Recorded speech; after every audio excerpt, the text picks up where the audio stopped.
everyone. Welcome to Real Deal clip number 154.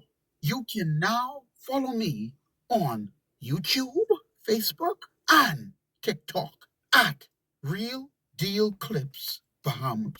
In this case, Ricardo Thurston asked the multi-million-dollar question, where the money come from? Followed by Tricky, who put an intelligent question to Minister of Finance, Prime Minister, King's Consul Philip Davis. Take a listen.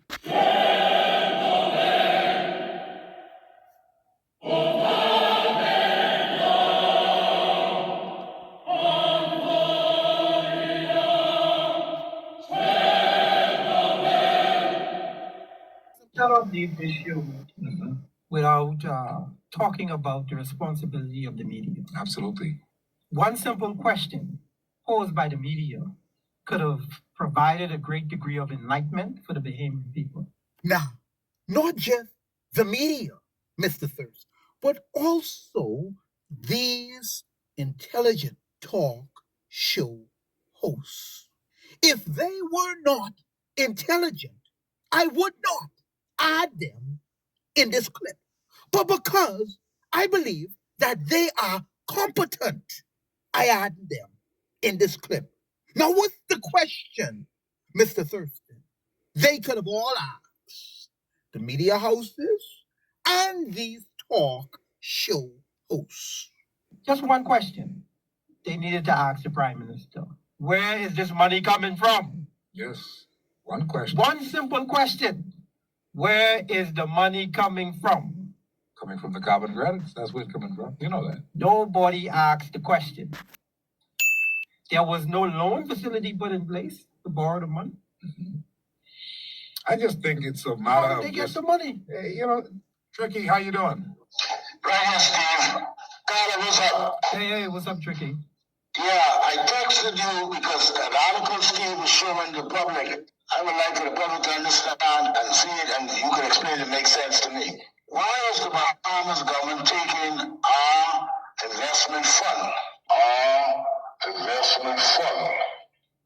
And is investing it in a company that is owned by R.C.I. Group, which owns 40% of the Grand Bahama Shipyard. Yeah. That's the parent company that owns R.C.I. Yeah, we know. With that project on. Proud as out. So when Fred is it? Yeah. The member is not prepared to answer that question at this time.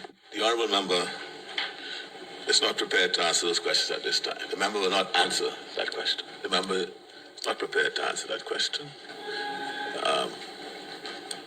This honourable member is not in a position or prepared to answer any question today. Why are you taking my investment money? Yes. Tricky, heads up. That's not your investment money, my brother. That's your inheritance money.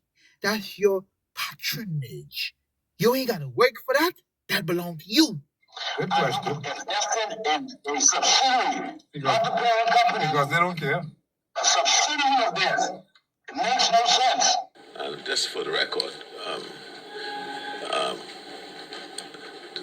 this honourable member is not in a position or prepared to answer any question today.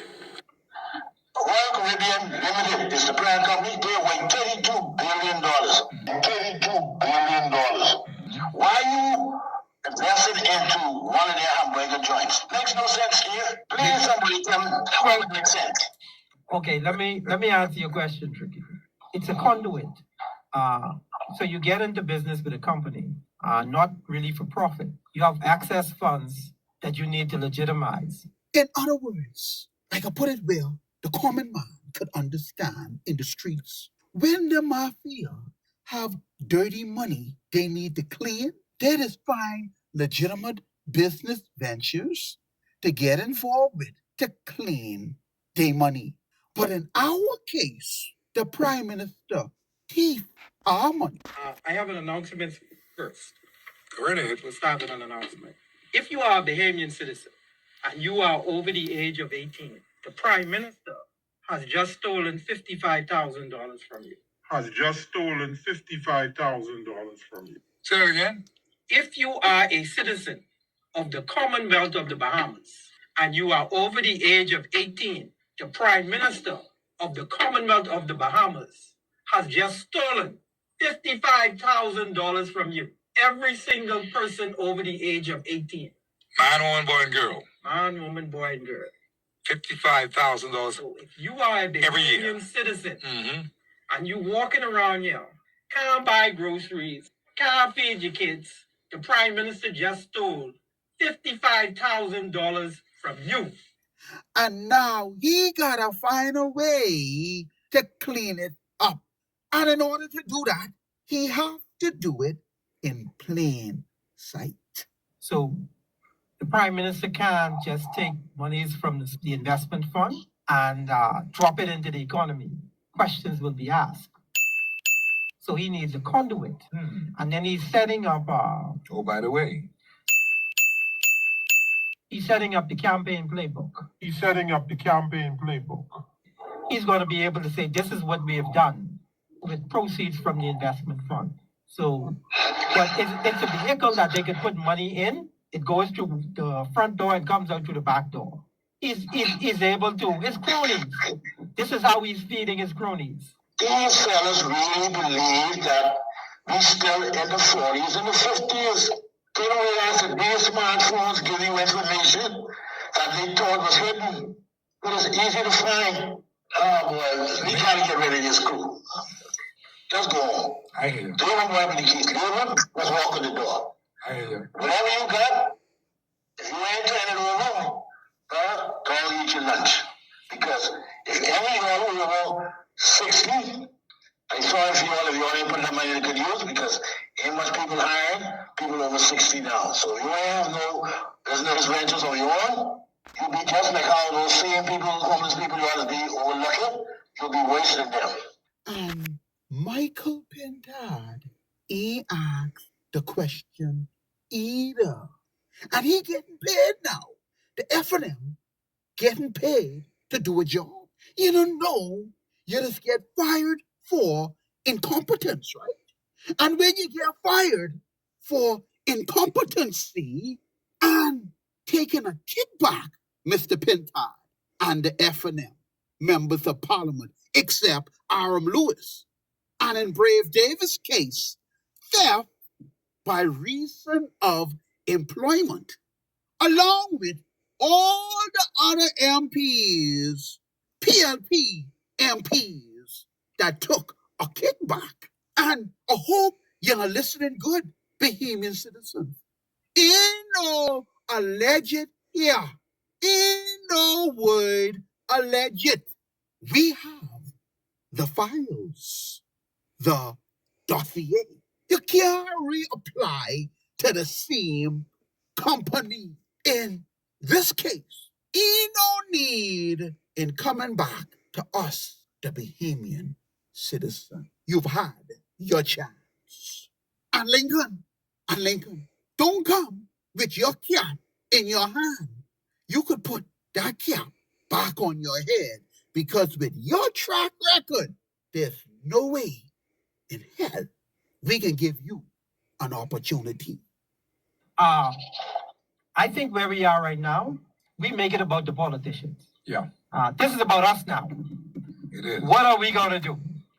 We're writing that legislation right now that will give Bahamians access to that $55,000 plus annually. Every citizen of the country over the age of 18. We're constructing that. That is a document that we're going to demand that is legislated into law. How are we going to do that? We need the numbers. That's where you come in, baby. How do you get your money? You need the legislation in place. Mm-hmm. Without that legislation in place, you don't get no money. Even if the Prime Minister comes around election time and says he's going to give everybody $10,000 for that period or whatever as a form of buying your vote, this document will not only secure the interests of you, but also secure the interests of Bahamian generations going forward. So we're asking Bahamians to get behind this document. We asking for 10,000, but We would really like that if 100,000 person shows up, because that is your money. And if you don't show up, you're sending a message to the prime minister that you don't want the money. So if I was him, I'll carry on smartly and continue doing what I'm doing. Y'all don't want the money. Nobody's going to give you anything. Better Get believe that it. out of your head. Better believe that. And they're determined You're not gonna have some not to give you anything. And they will see you starving on the side of the road. You can see it by their record. They will come around your house and see you having hard times. And they will shake your hand and do all of this and ask for your vote, knowing they stealing $55,000 away from you. My vote. In the space of a term in office, these same people who come around your house, they would have stolen $300,000 from you. And you voting for that. So if you vote for that, why complain? The Bahamian people, they swallow everything like spit. The Bahamian people hasn't realized that, guess what? The Bahamian people united is the power. If you want something done, come together as a people. They get exactly what they deserve.